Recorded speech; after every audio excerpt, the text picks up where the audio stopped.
So it's Wednesday, midweek hump, not a bad day.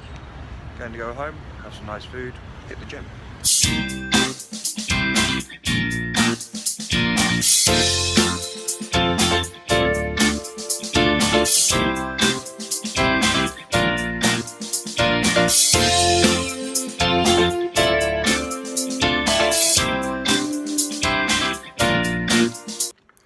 Today I'm going to talk about a physical injury that happened to me and has taken a long time to recover, and it is not this.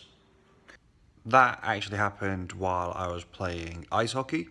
I didn't have a cage on and I took a slap shot to the face and it separated my lip from my nose, and you can see now I've lost cartilage within my face and had to have plastic surgery to have it repaired. It is actually when I fell out of a chair at work backwards, spun out to protect my head, and as I did that, I herniated 2 of my discs. I've been quite active before, like I said, playing hockey. I initially just thought I'd pulled a back muscle and it was a bit painful. So I carried on going into work. I did eventually, after about 2 months, see a chiropractor. This was after an incident where I live, where I went downstairs to go to the gym. I thought I'd go do some stretches, try and work some of maybe this tightness and pain out of my back. As I stepped outside the lift and took 2 steps, I basically collapsed on the floor. My back muscles were in spasm, and that was, causing issues where it was tightening and pulling on my leg. And I was taken to the local hospital via ambulance, and there was a misunderstanding where because I'd came out of the lift, they thought I'd fallen in the lift, so the fire brigade was shown. I'd been in America about 3.5 months, and I was off to the hospital for my first visit. And you can see here is my band. I was asked multiple times how many allergies I had, and in fact the pain was so severe, the language was far too blue to be able to put on YouTube. I then decided to see a physical therapist, and this went a lot better. I saw Dr. Jeffrey Gross in Manhattan, who on seeing me immediately realized that I had a herniated disc, and I was sent to an MRI, and this is what it looked like. You can clearly see my discs are bulging and pressing against my spine, and this was what's causing horrific pain through my leg, through my lower back, and was causing quite a lot of discomfort. So the first step in my recovery process was to see a physical therapist, and that was Ron. He was key to my recovery, and that was to stretch out the muscles and relieve the symptoms. And the second was to be able to make sure that I could do my day-to-day activities such as walking, sitting, and sleeping.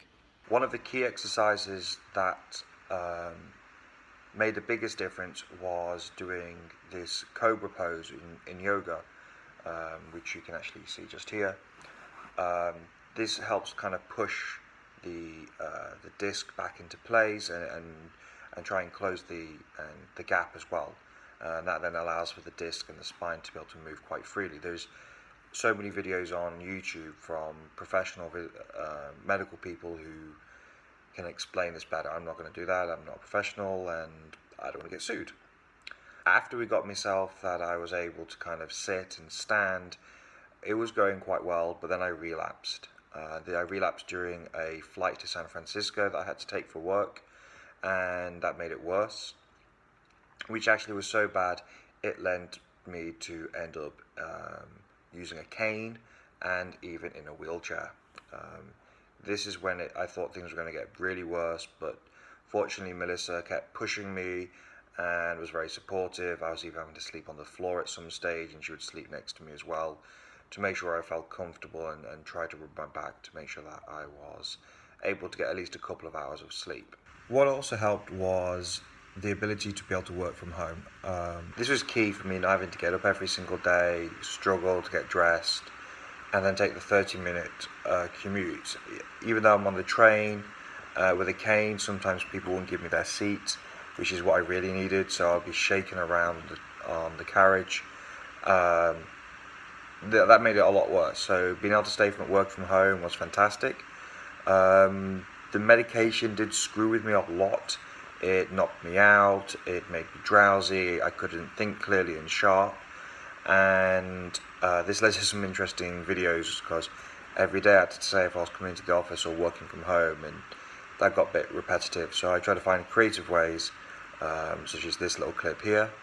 Hey guys, it's 5:30 in the morning. I've had 6 hours of sleep over the last 2 days, and me and my friends have been having a great time. Unfortunately, none of them. So after 6 months of physical therapy and pain medication, me and Ron started working more on my core, as well as building up my leg muscles, specifically for the movement of ice hockey.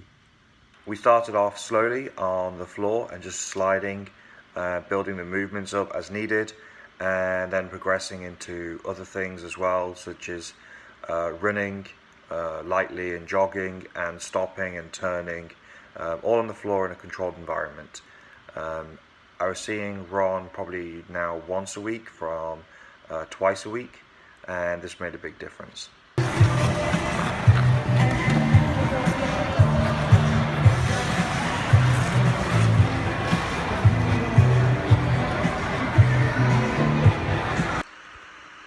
Now we're able to go and do things, so a lot more visiting and walking. Found that walking is the best thing for my back, loosening it up, stretches it as well, and we started walking just maybe a couple of miles maximum, and now I can walk 6 miles comfortably throughout the day.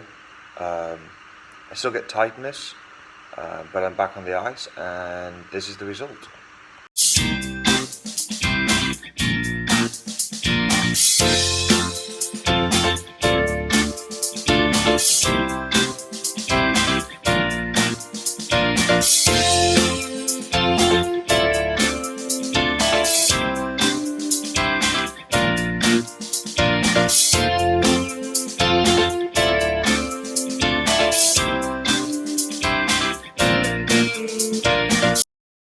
So if you've herniated your disc, here are some things that I feel from my learnings will help you.